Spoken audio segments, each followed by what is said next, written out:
welcome to another of our Everyday Entrepreneur Sessions with National Entrepreneurship Week. We are so excited to be here with David Yamashiro. David, do you want to say a quick hello before we dive into your bio? Well, hello, Amber, and hello, Entrepreneurial Week. Definitely very, very happy and proud to be here on this show today. Yeah, we are so thankful for our friends at Maui BizBrains who kind of connected us to just these awesome entrepreneurs in Hawaii. So without further ado, I'm going to dive into your bio and we'll get kicked off. So David Yamashiro is the co-founder and CEO of Ululani's Hawaiian shaved ice. He has 10 years in fine dining, the former GM of a multi-unit restaurant group. He is considered an expert in the shave ice world and has a lifetime of eating shave ice. So I'm so excited because I know I have the whole story in my email, and I'm excited for you to share this with our audience. So let's start with just your entrepreneurial journey. How did you get to where you are today? Like, what inspired this? My wife, Ululani, she actually started this business up in the Pacific Northwest. We are born and raised on Oahu, but upon getting married, we moved to to Oregon and Washington.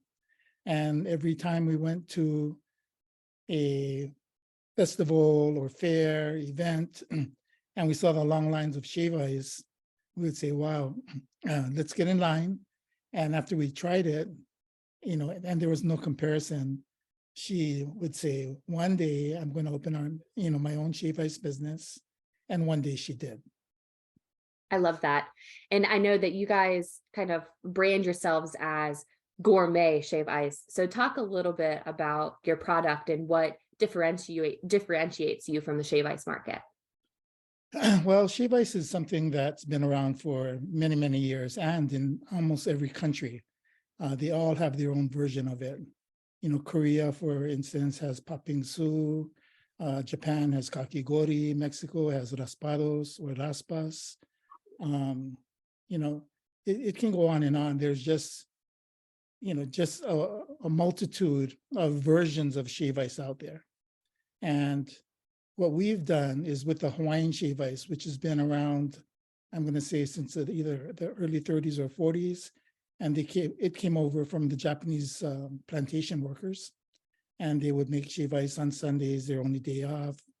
And as things evolved, shave ice was, finely shaved ice with fruit syrups or syrups. And, eventually it became a staple in Hawaii. But what we've done with it, and again, it is a simple product, but we've sort of complicated everything. The ice that we make, we use water that's ultra purified. And with ultra purified, I mean that we use a reverse osmosis purification system, but we also add in an ultraviolet blast. And before the water comes out to go into the ice machine, we also add in a carbon filter that gives it even more purity. So with that water, we make our ice. We also make our syrups. We use pure cane sugar. We use a lot of real fruit purees, premium concentrates. All of the recipes are our own, and we make our own syrups. But that's just the tip of the iceberg.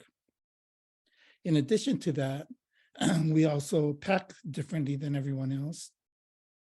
We've innovated a lot of things to make our shave ice different. All of the add-ons that we have, which, ice cream is used in the bottom, and there's various tiers of ice cream that people use. There's an economy tier that's the cheapest. For the ones that we use, there's a premium tier, which is in all of the grocery stores, and there's a gourmet tier. And we choose to use the gourmet tier, although it's a little bit more expensive. We just want to give the best to our customers. And that also applies to our mochi, our toasted coconut, our azuki beans. We want the best. We want to deliver, an experience that is unlike any other. As we were growing up, and also, pretty recently when we started, shave ice in Hawaii was it was such a mainstay that I tend to think that a lot of the owners of shops felt that they were doing the customers a favor by serving them, as opposed to the customers doing them a favor by being there to stand in line and purchase their product. So customer service was almost non-existent. And when we started in 2008, coming from fine dining, service was something that was at the foremost, in my mind, as to what we needed to deliver. And by saying that, what I mean is that when people come and they're questioning what to get, you're not trying to rush them and get them to hurry up. You're trying to give them the best experience by finding out what flavors they like, and trying to find flavors that will either be a contrasting flavor or a complementary flavor, so that their experience is going to be one that's, memorable. And we've managed to do that. We managed to, give such great experiences that through, social media, the name just started spreading. We started getting raving fans, and they would come days in a row, weeks in a row, and they'd go home, they tell their friends, their family, not that they had a, really good shave ice, but I have to take you there. You have to go there. And, with the start of social media at that time, the word about our shave ice spread. And we started, actually, I should probably stop there. Going a little bit overboard on that. No, there's so much I could unpack here. I think I want to highlight that your product is, as you mentioned, it's like the simple idea that is universal. It's global. There is shave ice in every country, but you managed to differentiate and make yours unique, both from the product itself and the experience that a customer has when they come in the door. And I think that you're a prime example of how, even if you're interested in starting a business in a saturated market, you can find ways to differentiate and make yourself really competitive. We've got to talk about the social media, growth of the company, because I think it's a prime example. You're kind of talking about word of mouth marketing. Did a lot of this come free? Did you pay for advertising? What was your marketing plan? We never paid for marketing. Our strategy from the beginning was to, number one, make sure that we were, I went to all of the different shops in Lahaina, and I tried all of the shops. And when I felt comfortable knowing that our shave ice was a better product, and then we made the claim that we're the best in Lahaina. And that, of course, wasn't just coming from me. It was from people that had tried it. And then once we became as known as the best in Lahaina, the strategy was to become known as the best in Maui. So obviously we have to try all the different shave ice in Maui, have people try it, make comparisons, and give us their feedback. And when the feedback was that it was the best in Maui, and we put that down as the best in Maui. Once you become the best in Maui, then you're automatically in the conversation as being one of the best in Hawaii. But coming from Oahu, we knew that there were a lot of, well-known, established shave ice businesses, because we grew up on Oahu. So we knew all of the good shave ice places because we grew up eating there. And and our goal was to emulate the fineness of shave of Waiolas, which has been known to have the finest shave in all the time that I was growing up. And when we finally got to the point where we could mimic that shave on a consistent basis, that was just one piece to just delivering an incredible experience. So combined with our flavors, just our packing style, we were innovative in the sense that through social media, we had a lot of feedback, and some of it is great feedback, and some of them is like, oh my gosh, feedback. But in reality, it helped build our business, because the feedback that they gave, and whether or not, oh yeah, the ice is fine, but the syrups don't go all the way through.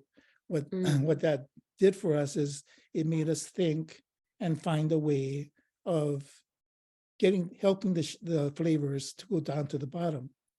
So we had a meeting one day, and with one of our youngest employees said, you know, those head scratchers, what if we use those head scratchers and poke holes in the shave ice?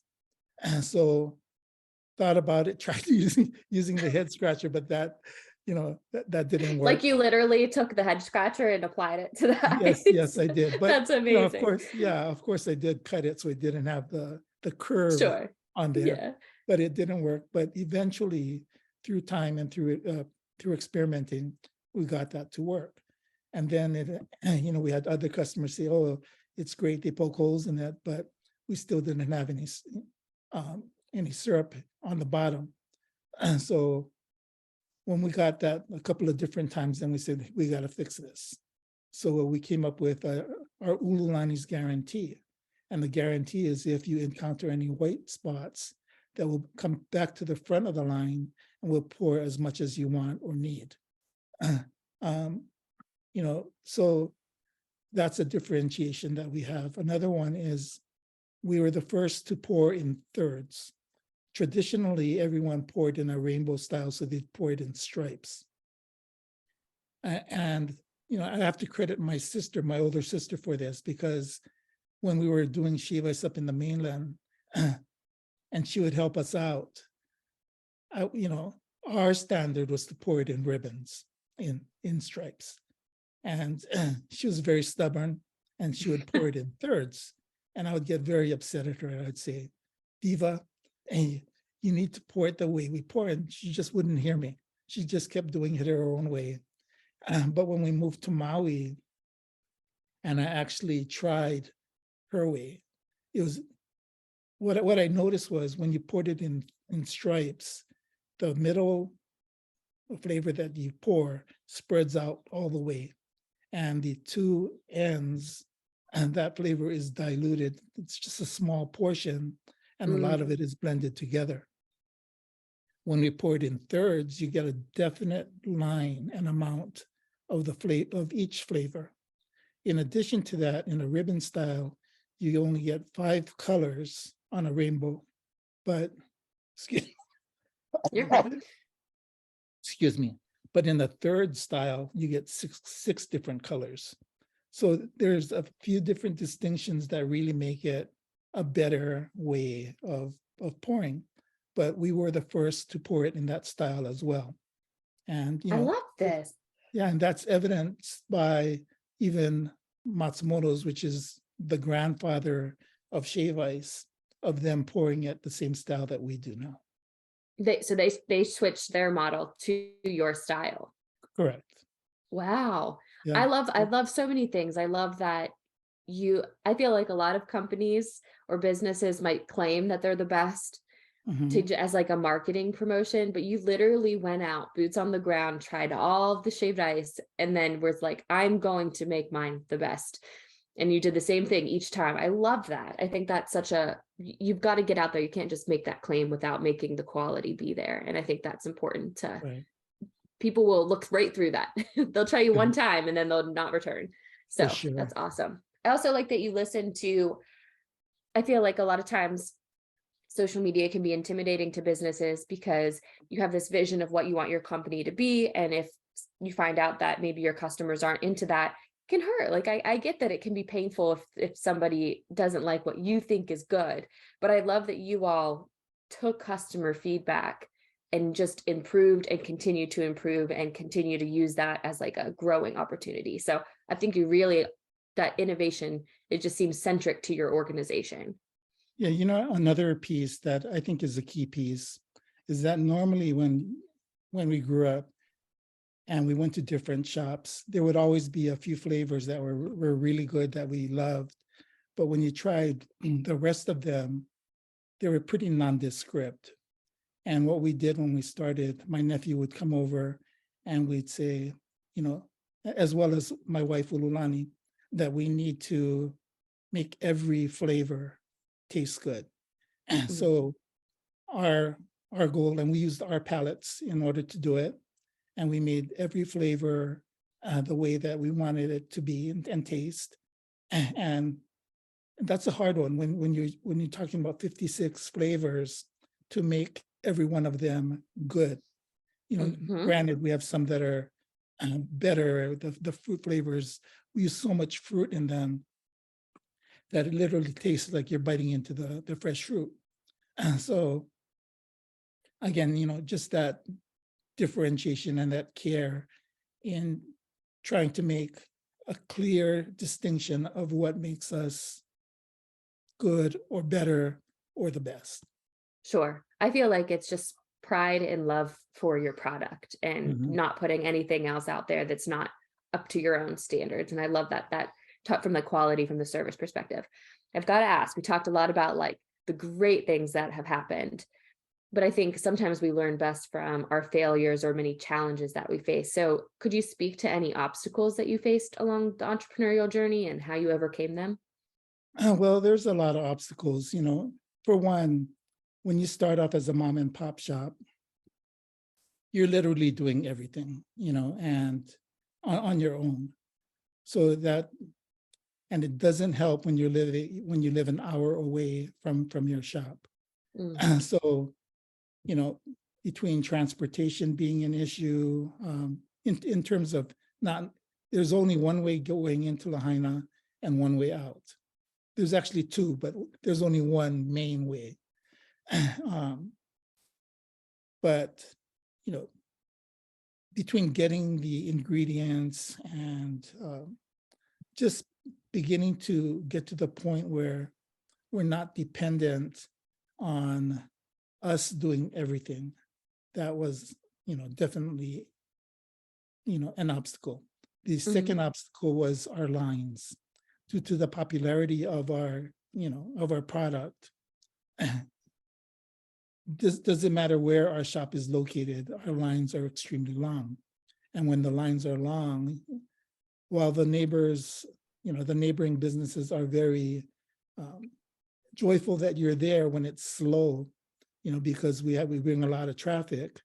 But when it's busy season and our lines are super long, we can get a lot of upset neighbors because our lines block their visibility. And a lot of the things our customers, not that they're intentionally doing it, but if they want shade, they're going to go wherever the shade is located. Yes, we Sure. do. We do have stanchions and we do have umbrellas, but you know, if the shade is in front of another business, they're going to stand in front of the other business. And so what we've learned on that regard is that we needed to make sure that we don't have neighbors on one side. And that Mm, way either that or there's a lot of space. that And makes and sense. with that, that being one of the obstacles, that's the only way that we could overcome that.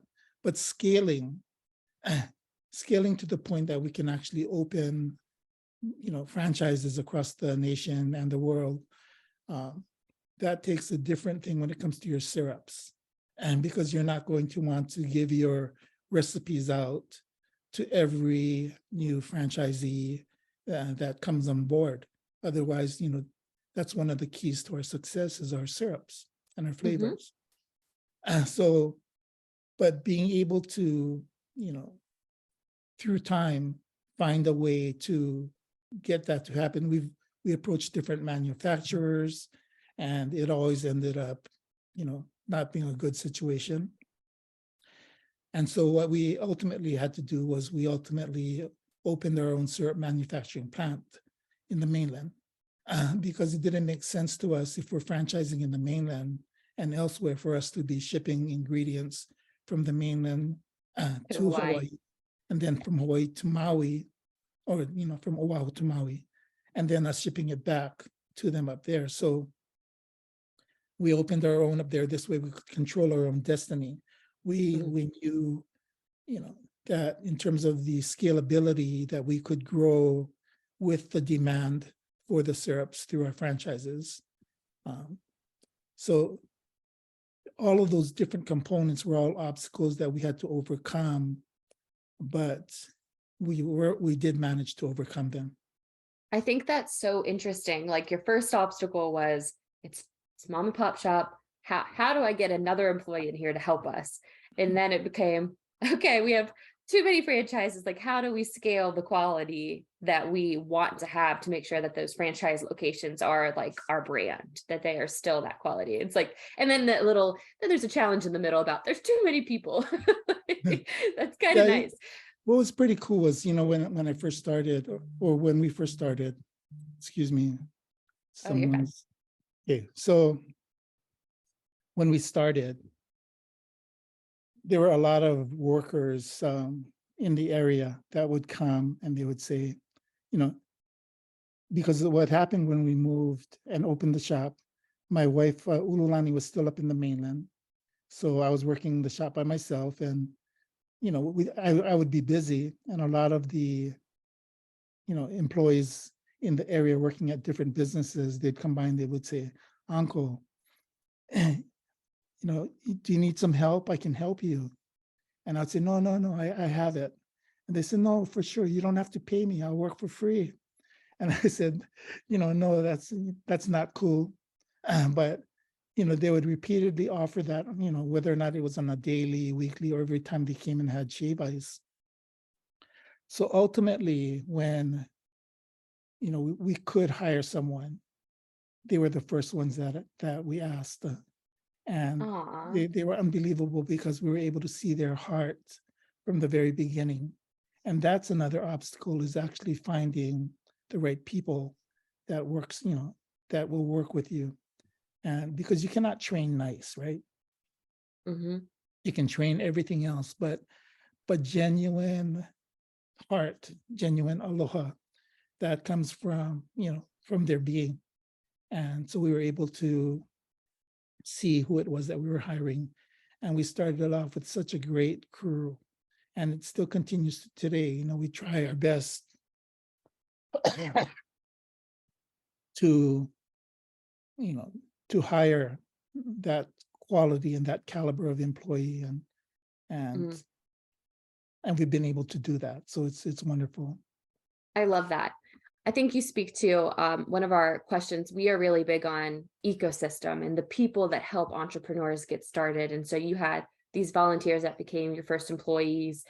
Were there other partners that got you started, or like that helped contribute to establishing what it is today? Like, where can somebody go?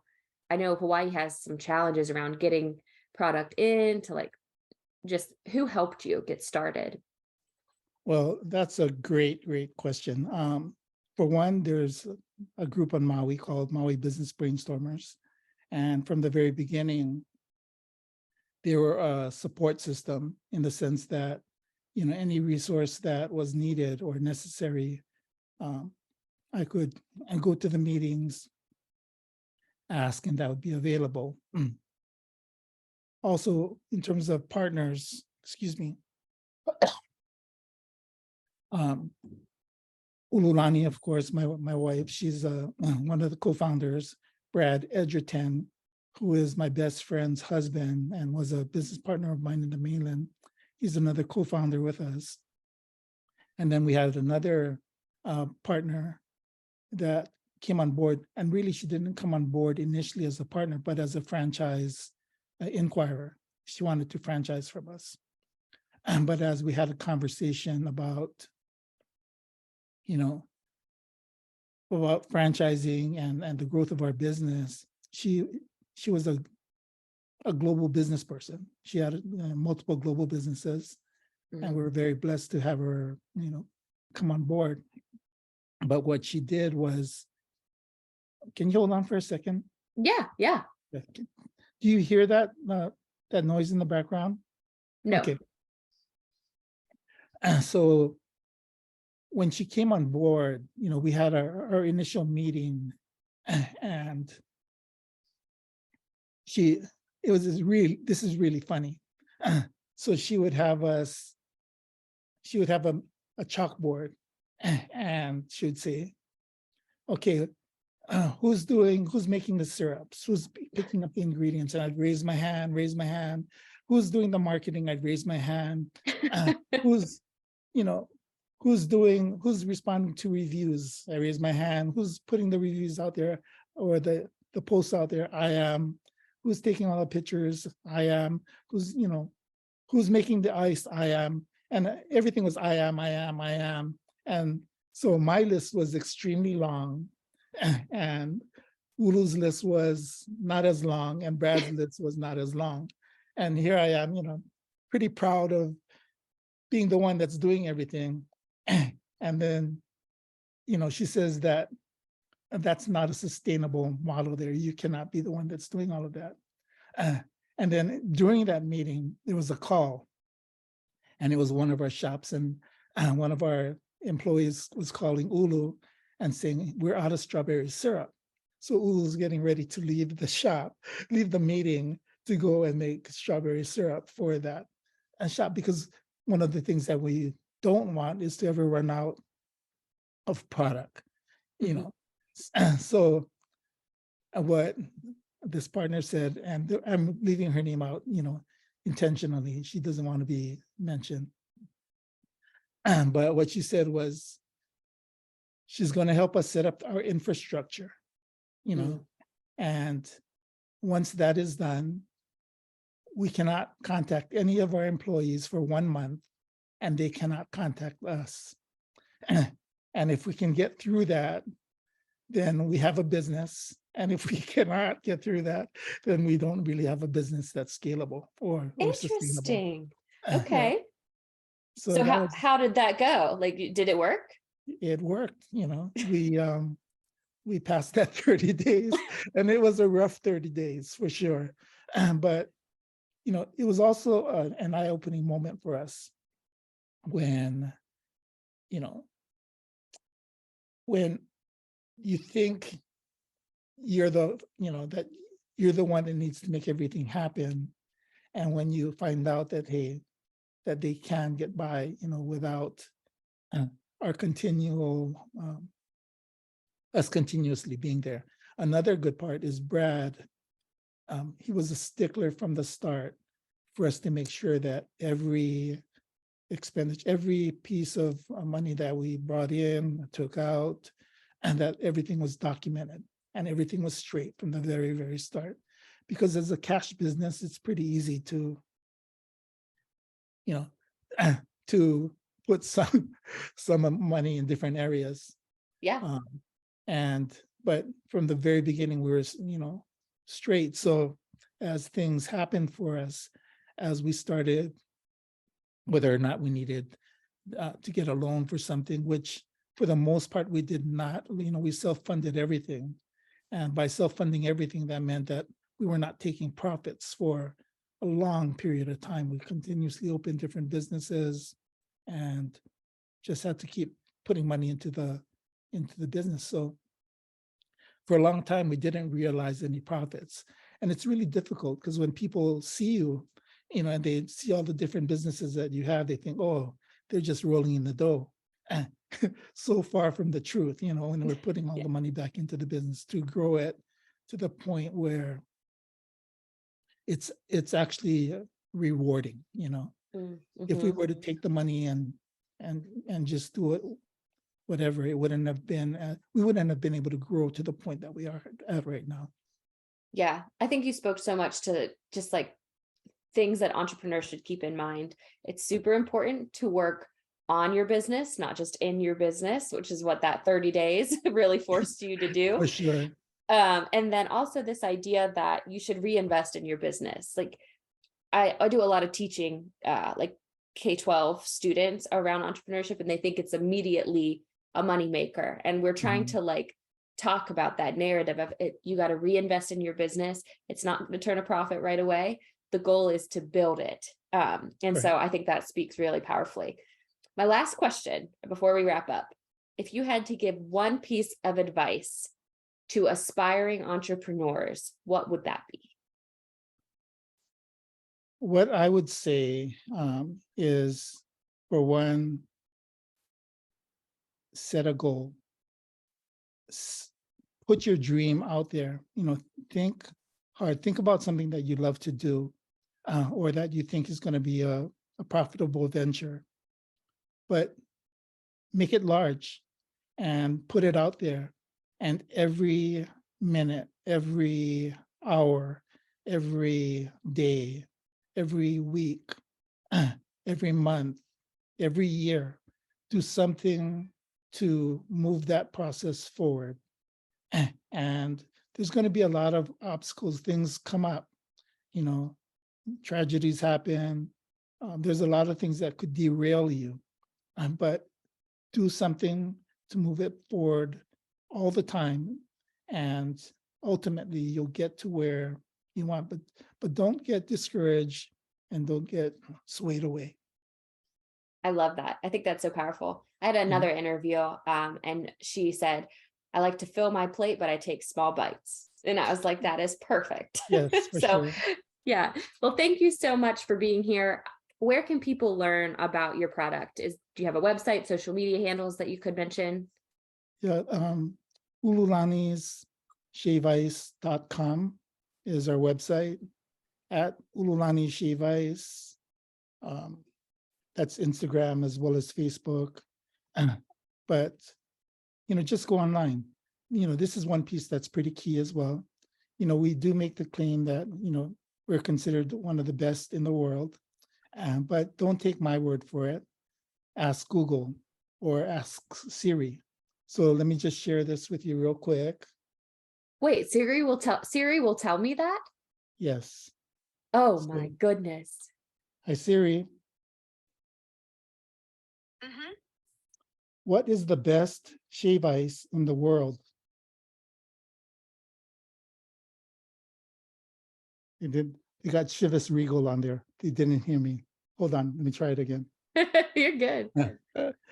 Hi Siri. What is the best shave ice in the world? So Siri pops this up. Sorry, I have a lot. No worries, you're good. I swiped it up one more time. Okay. Hey Siri, what is the best shave ice in the world? So there's Pull it in Ululani. front of your face a little bit more so I can see it.